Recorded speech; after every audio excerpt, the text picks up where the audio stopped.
Bonjour à tous. Aujourd'hui, notre deuxième méditation autour du temps de la Passion. Nous sommes mardi saint et je voudrais que nous évoquions ensemble la deuxième parole de notre Seigneur Jésus en croix, qui est aujourd'hui, en vérité, tu seras avec moi dans le paradis, dit-il au bon larron. Au nom du Père et du Fils et du Saint-Esprit. Amen. Viens, Esprit Saint, remplis le cœur de tes fidèles et allume en eux le feu de ton amour. Envoie ton esprit et tout sera créé. Tu renouvelleras la face de la terre. Prions. Seigneur notre Dieu, par l'illumination du Saint-Esprit, tu as instruit le cœur de tes fidèles. Rends-nous dociles à ton esprit pour apprécier ce qui est juste. Donne-nous d'éprouver toujours le réconfort de sa présence. Par Jésus le Christ, notre Seigneur. Amen. Nous lisons donc au chapitre 23 de l'Évangile selon saint Luc, ce passage de Jésus et du bon larron. L'un des malfaiteurs crucifiés l'insultait. « N'es-tu pas le Messie ? Sauve-toi toi-même et nous aussi. » Mais l'autre le reprit en disant « Tu n'as même pas crainte de Dieu, toi qui subis la même peine. Pour nous c'est juste, nous recevons ce que nos actes ont mérité.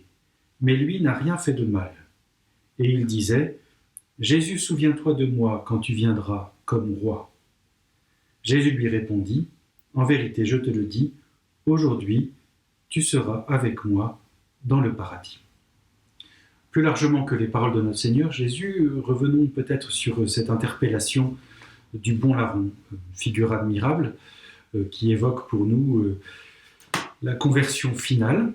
Il y a un usage dans la tradition chrétienne depuis des années, depuis des siècles, malheureusement moins usité aujourd'hui, qui était de demander dans notre prière quotidienne au Seigneur Jésus la persévérance finale. C'est-à-dire que de demander, lorsque les temps ultimes arriveront, que nous puissions voir avec plus de force et plus de foi l'espérance qui habite nos cœurs d'une vie éternelle.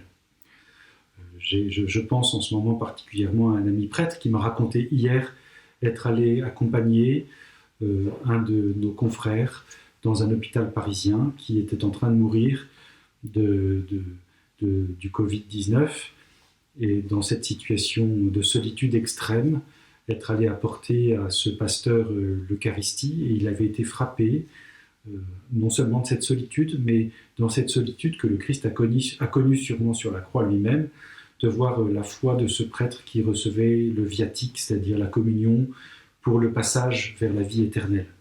C'est cette persévérance filiale que nous voulons demander aujourd'hui, filiale et finale, et notamment à l'égide de ce bon larron qui souhaite cette conversion ultime, alors que lui s'estime précisément être accablé d'une peine qu'il a méritée. Il faut toujours traiter avec beaucoup de délicatesse cette question. Pour nous, c'est juste de souffrir, de mourir de manière infamante. C'est toujours une question délicate. Avons-nous mérité la souffrance ? Alors ici, évidemment, ce qui est juste, c'est sans doute d'avoir mérité une peine parce que c'est un larron. C'est-à-dire qu'un voleur, et il a mérité, selon la justice humaine, il a mérité, tandis que Jésus ne l'a pas mérité, cette peine douloureuse. Mais aux yeux de Dieu, est-ce mérité de souffrir ? C'est une question éminemment difficile, car nous voyons bien qu'il y a une conséquence due au péché. La peine due au péché ne nous est pas infligée par Dieu, mais elle est due à notre péché, elle est les conséquences de notre péché. Cette peine est bien plus large d'ailleurs que ce que nous pouvons imaginer. Elle est la peine due au péché originel, les conséquences du péché originel qui viennent impacter le monde entier, mais elle est aussi la peine due à mon propre péché. Bien sûr, nous la percevrons toujours comme une injustice, parce que nous percevons profondément en nous la vocation extraordinaire qui est la nôtre de la vie éternelle, du bonheur et de la communion avec Dieu. Donc il y a quelque chose qui contredit ce pourquoi nous sommes faits, et cela nous le percevons comme une injustice, et elle l'est en réalité, cette peine douloureuse qui nous est infligée. Et voilà que il est face au Seigneur Jésus qui, lui, n'a pas fait de mal. C'est la grande foi de l'Église devant notre Seigneur Jésus, subissant cette peine sur la croix.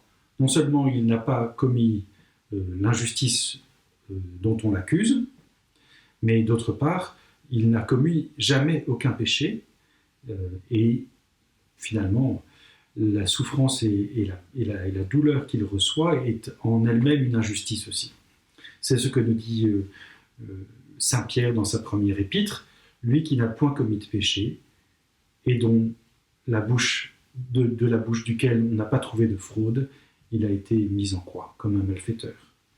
Il a été tenté comme nous en toutes choses, pourtant il n'a pas commis de péché, dit l'Épître aux Hébreux.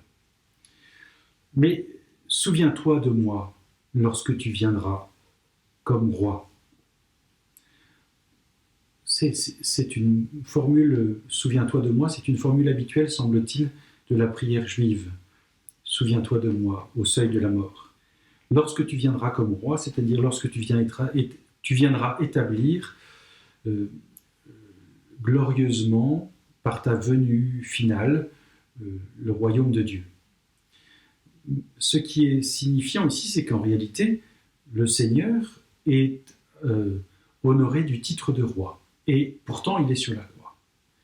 C'est une grande tradition de l'Église que de présenter Jésus comme intronisé par la croix, comme roi, roi de toute la création.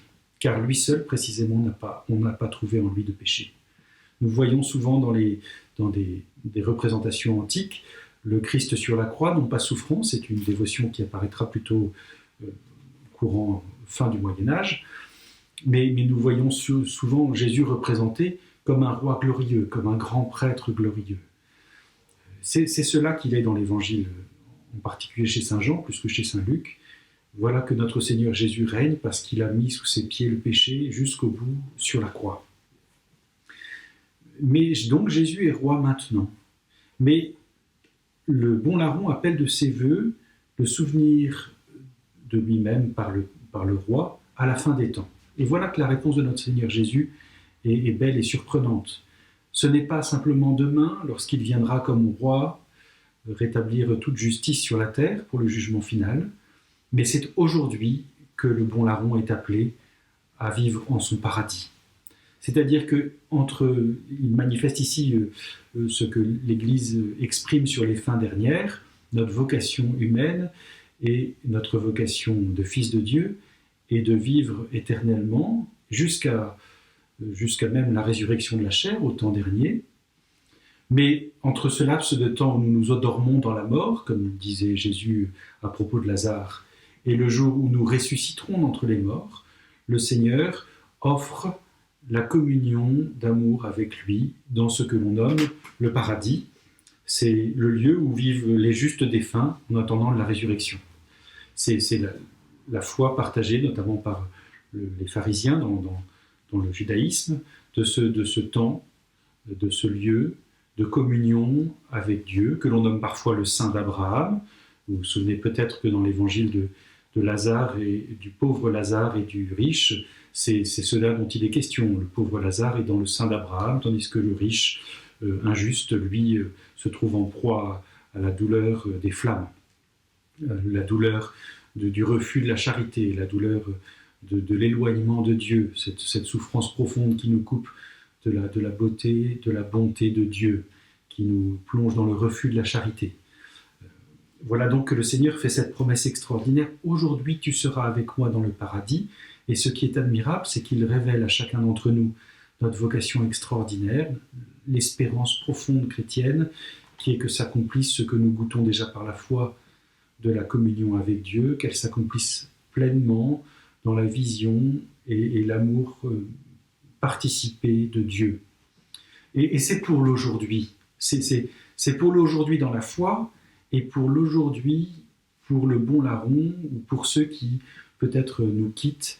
Et c'est notre espérance, moyennant cette foi que le bon larron manifeste. Souviens-toi de moi. Quelle prière magnifique. Nous pouvons la dire en ce moment pour tous ceux qui peut-être sont en train de quitter ce monde. Souviens-toi de lui quand tu viendras dans ton royaume. Aujourd'hui, tu seras avec moi dans le paradis. Entrons dans cet aujourd'hui de Dieu. Même si nous sommes dans le temps de la Passion, nous voyons cette extraordinaire espérance, cette sérénité profonde, cette mission du Christ qu'il veut pour nous. Aujourd'hui, tu seras avec moi dans le paradis. Aujourd'hui, entrons dans la communion de Dieu. Même dans ce temps de la passion, nous entrons dans cette communion d'amour que le Christ va éprouver jusqu'à son terme, et nous le vivons en communion avec lui et avec tous ceux qui souffrent. Je vous souhaite à tous une bonne semaine sainte, une bonne continuation de cette semaine sainte. Aujourd'hui, nous sommes avec le Christ dans la communion de foi, non seulement avec lui, mais les uns avec les autres.